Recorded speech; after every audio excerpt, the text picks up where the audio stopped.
Madeleine Riffaut est l'une des dernières résistantes françaises, historienne, poète, correspondante de guerre, journaliste. À 98 ans, elle a tout vécu. Elle a tué un soldat allemand pendant la Seconde Guerre mondiale. Elle a survécu à une bombe pendant la guerre d'Algérie. Autant vous dire qu'il en faut beaucoup pour l'impressionner. Et pourtant, elle emploie le mot enfer pour raconter ce qu'elle a vécu le 4 septembre. Souffrante des cordes vocales, après un Covid long, elle devait simplement passer des examens médicaux à l'hôpital Lariboisière à Paris. Mais elle passera en fait 24 heures aux urgences sans prise en charge. Là, j'ai eu la stupeur de voir des dizaines de personnes halluciner sur des espèces de brancards. Ça a duré 24 heures. J'entendais crier.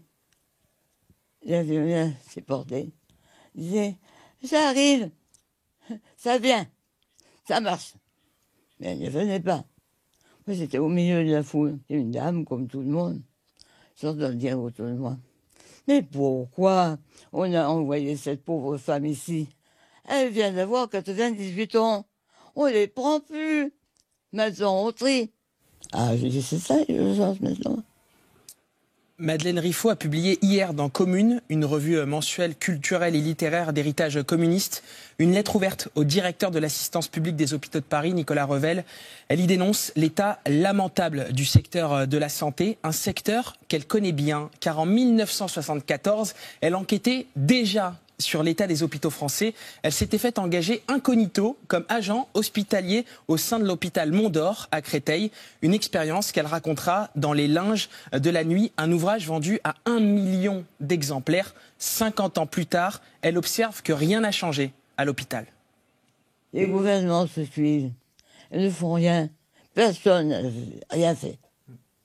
On avait le principe de rentabiliser l'hôpital. L'hôpital n'est pas une usine.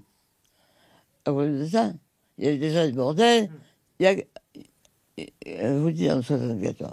Maintenant, c'est toujours pareil. Empire depuis le Covid. Dans cette lettre ouverte, Madeleine Riffaut dénonce le manque de moyens des hôpitaux, décrit des soignants désemparés, mais surtout les pauvres patients qui ne sont pas certains de repartir vivants de l'hôpital. Elle conclut sa lettre par ces mots: « Si je peux être leur voix, comme Aubrac m'avait demandé d'être l'une de celles de la résistance, je le serai. » Je me suis dit, je vais le raconter, car j'ai le devoir de le dire. Personne ne le dira. Et pourquoi j'ai envoyé cette lettre ouverte? C'est mon devoir. Tant qu'on a des forces, c'est pour les donner. Maintenant, évidemment, je suis très faible et fatigué, mais ça va s'arranger. Bon, on se reverra encore.